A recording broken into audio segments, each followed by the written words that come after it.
Gente, nós estamos aqui com a estudante de administração da UFP, Walter Nunes de Alencar, Luanda de Souza Gonçalves, contribuindo com a leitura do livro Filosofia Africana, de Adil Benia. Filosofia africana e suas correntes. O que faz andar a estrada? É o sonho. Enquanto a gente sonhar, a estrada permanecerá viva. É para isso que servem os caminhos, para nos fazerem parentes do futuro. Fala de Tuarri. No intento de responder aos questionamentos sobre sua existência, a universalidade, filosofia e a particularidade africana, demarco algumas correntes que podem ser consideradas núcleos da filosofia africana contemporânea. São as seguintes: etnofilosofia, sagacidade filosófica, filosofia da sagacidade ou filosofia dos sábios, filosofia nacionalista ideológica ou filosofia política e filosofia profissional ou acadêmica. Em classificações mais recentes, incluiu-se a filosofia literária, artística ou poética e a hermenêutica, que seriam correntes, na minha compreensão, culturalistas. Também é importante evidenciar que dentro dessas correntes particulares, há outras correntes com suas singularidades. Bom, e agora eu vou falar um pouco sobre a etnofilosofia. O tema fundamental da etnofilosofia é a relação da filosofia com a cultura. Uma abordagem que considera a sabedoria coletiva como lugar ontológico de hipóteses gerais e a visão de mundo de comunidades africanas ou grupos étnicos, que tem como código pensamentos que são considerados filosóficos. É um sistema de pensamento que trata as diversas cosmovisões coletivas de povos africanos como uma única forma de conhecimento, baseando-se na sabedoria de povos, em mitos, ritos, provérbios e adivinhações, contos e suas práticas rituais, buscando demonstrar a racionalidade de existência nessa categoria. Aqui, a metafísica da pessoa africana é fundamental, ou seja, buscava-se extrair conteúdo filosófico desde as diversas esferas culturais, como sejam da religião, da linguagem, para o desenvolvimento das filosofias ditas africanas. Essa corrente utilizava-se do método etnográfico para realizar suas pesquisas e concebeu o pensamento africano tradicional como filosófico. O termo etnofilosofia não é oriundo daqueles que a praticavam. Foi cunhado por Pauline Ondonge para referir-se aos antropólogos, sociólogos, etnógrafos e filósofos, que trabalhavam com as filosofias coletivas de vida dos povos africanos. Ou seja, para ele, a etnofilosofia é o trabalho etnológico com a pretensão de ser filosófico. Com a sua crítica, Hontonge contribuiu para a ampla divulgação da etnofilosofia, sendo então um dos maiores críticos dessa linha de pensamento, juntamente com os camaroneses Marcien Toa e Ebol Siboulaga, e o congolês Mundibi, dentre outros teóricos. A sua crítica está na forma de abordagem crítica ao contexto da filosofia, Bantu da obra, de Plácido Tamples, pois acreditava que a tentativa de tornar o pensamento tradicional africano e filosófico iria contribuir com a concepção do pensamento ocidental, de que o pensamento africano está voltado para o passado, ou seja, estaria voltado apenas para esse passado, não pensando no presente e um futuro próximo. É uma crítica negativa, pois sabemos que a filosofia não é possível se desligar do seu passado. Os etnofilosóficos concebem que os pensamentos coletivos são derivados de um pensamento comum e profundo do continente africano, uma tradição que se atualiza com os acontecimentos que se sustentam desde a ancestralidade, como já fora dito. Temples tem uma enorme influência na filosofia africana no século XX, sendo considerado por muitos como o pai ancestral dessa filosofia. Em virtude da sua célebre obra, La Philosophie Bantoue, publicada em 1945, onde argumenta que o povo da África subsaariana, povo Bantu, região do Congo belga, tem uma filosofia distinta, assim irá descrever as bases desse pensamento. Em sua obra, Tempels concebe que o pensamento cognitivo do africano é uma filosofia que segue seus próprios níveis de conhecimento, sua própria forma de pensar, ou seja, possui uma série de princípios filosóficos intrínsecos às suas práticas, crenças e aos seus próprios idiomas, às próprias línguas. Daí, ser uma etnofilosofia apontando a ligação estreita de pessoa com suas raízes, onde se pensa seus problemas e a origem destes, buscando soluções. Este livro, Filosofia Banto, é uma reação, ainda que esta não tenha sido a proposta do autor, à falácia de que os povos africanos seriam incapazes de pensar racionalmente, de filosofia, de criar conceito de suas próprias filosofias. Tempels respondeu argumentando através da análise de costumes e tradição, em especial do povo Bantu. Buscou os elementos que seriam fundamentais da tradição africana, assim como a estrutura mental e a relação com a religião, concluindo que a força vital seria o elemento que explicaria não apenas a religião, mas também a forma como o africano compreendia o mundo. Para a filosofia Bantu, o fundamento do universo, o seu valor supremo é a vida. É a força que impulsiona e emana dela. Todos os seres são forças em qualquer situação que se deve, ininterruptamente, procurar aumentar a força à vida e ao universo. Essa força é chamada de força vital. Segundo Eduardo de Oliveira, a força vital é a própria manifestação do sagrado que sustenta o universo e permeia a relação entre os homens e entre eles e a natureza. Nessa corrente etnofilosofia, temos ainda nomes como Alex Kagame, que traz em seu pensamento o empenho de uma fundamentação maior às concepções de Tempels, por meio da análise das categorias de linguagem, onde busca a reconstrução das categorias metafísicas na língua africana que for elegida o pensamento Bantu em Ruanda. Leopold Sédar Senghor, grande influenciador do pensamento contemporâneo africano em virtude de seu percurso estudantil e profissional.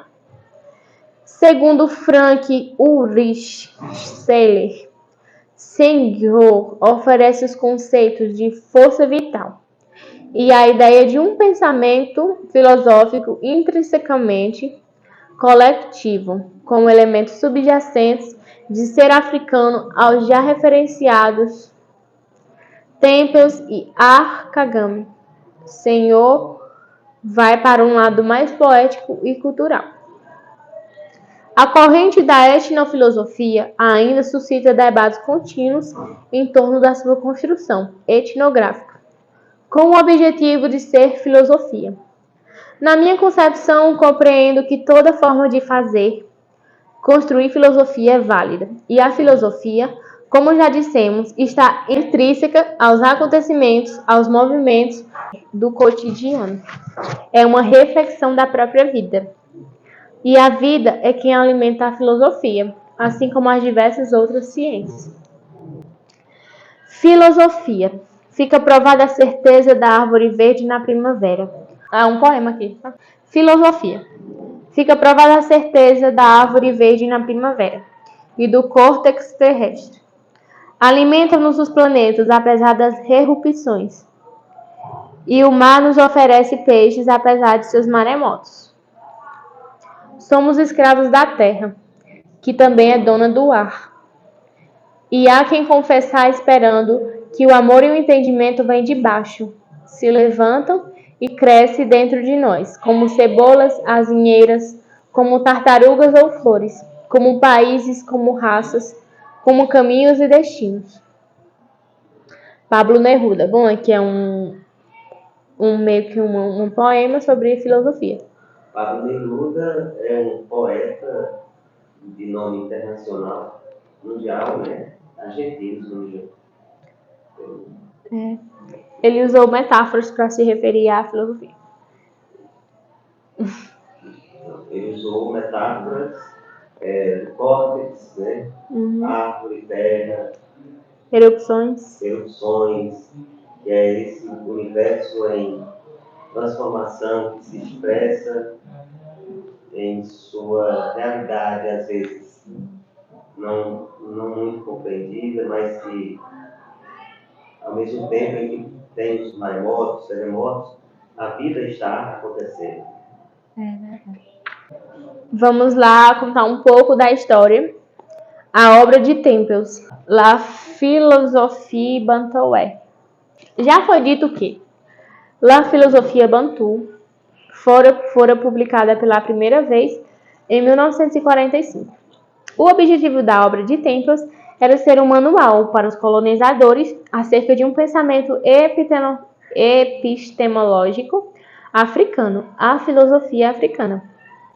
Assim, esse manual tinha o intento de fazer com que os colonizadores eles entendessem a visão de mundo, as crenças, as singularidades da cultura desse continente, com a finalidade de que os missionários, com seu projeto de civilização, pudessem obter êxito em suas ações e, assim, introjetar a fé e a razão nesses povos. Entretanto, a obra acabou por provar a existência de uma filosofia africana, de uma razão, da capacidade cognitiva e da uma humanidade que fora tão negada a esses povos. Provou a existência de uma ontologia, assim como de uma ética, de modelos políticos, econômicos, além de uma cultura forte, de uma tradição enraizada e comprometida com os valores humanos. Concluí que o significado histórico volvânico dessa obra de Tempels está situado necessariamente em suas intenções. Está em outra parte, em outro título de um livro. Literalmente, o tiro saiu pela cultura e o manual, para facilitar ações dos colonizadores, acabou derrubando o andamio ideológico que respaldava e sustenia o racismo e o colonialismo e se convertiu para os africanos em um manual para a rebelião política e econômica. Entretanto, vários filósofos africanos teceram críticas à obra de Placide Tempels. O maior deles, como já fora dito, foi Pauline Ontondji. Adelino Torres diz que, em relação à etnofilosofia, a reserva principal de Ontondji é que o conceito de filosofia bantuê, utilizado por Tempels no título do seu livro, é uma abstração coletiva, para além de ser uma construção com fundamentos metafísicos, onde não há filósofos individuais e onde a individualidade é inexistente. Ora, a filosofia, como aliás outras ciências sociais, necessita para existir e progredir, como já se disse, do debate crítico de argumentos contraditórios de indivíduos inseridos no grupo profissional, massa crítica. E é esse debate que está ausente da etnofilosofia. Segundo o autor, para Ontondji, a obra de Tempels não era filosófica, mas uma etnofilosofia, ou seja, Ontondji não questiona a obra do ponto de vista científico, mas a questiona em relação a ser uma obra filosófica. Assim, faz-se necessário pensar um currículo cuja educação atue valorizando e ensinando a história contada, desde os sujeitos que as vivenciam, não uma história como em nosso caso, que fala da escravatura e suas mazelas, mas não do conhecimento vasto do negro africano e das suas singularidades e riquezas. E quando fala, folcloriza, diminui e embranquece, entre aspas. Sair deste lugar é agenciar uma educação que pensa e promove as relações étnico-raciais. Educação que almeja a busca uma comunidade, sociedade justa, que valoriza e respeita as singularidades e diversidades culturais e as pessoas que constituem tal comunidade e sociedade. Entendendo que, nesse processo educativo, mesmo que nossas experiências e nossos desejos sejam implicados, em si não garante formação. É preciso o exercício reflexivo que exerce distanciação, examina, reexamina e dialoga de forma irrestrita. Assim, reflexões e diálogos incessantes são fundamentais. Seguindo esse tom, no período da pesquisa na FACED, o FBA, entre 2009 a 2014, através da ACHEI, desenvolvemos uma pesquisa visando criar um mapa conceitual da filosofia africana e da filosofia da libertação latino-americana. Esta aparece como subsídio àquela na medida em que somos latino-americanos. Pensando em tais filosofias como suporte epistemológico para contribuir com os conhecimentos da cultura africana, afro-brasileira e latino-americana. A pesquisa aqui desenvolvida está demarcada pela filosofia africana contemporânea destes autores, como Placide Tempels, Pauline Oundtong, Cheikh Anta Diop, Kyuan Jeki, Emmanuel Eze, Nicolo Foi, Henri Odera Oruka, Nkogo Ondó, José Castiano, Leopold Senghor, Sombofu Somé, dentre outros africanos. No Brasil, pensamos desde Eduardo Oliveira, o Anderson Flor, Renato Nogueira, Muniz Sodré, Henrique Cunha Júnior, Marco Aurélio Luiz, Wanda Machado, Ronilda Ribeiro, Petronilha, dentre outros autores e autoras que realizam suas pesquisas em torno da cosmovisão africana, ou seja, em torno das estruturas da cosmovisão do mundo, produzida desde o continente africano e ressignificada no Brasil, estrutura de pensamentos e da dinâmica civilizatória africana.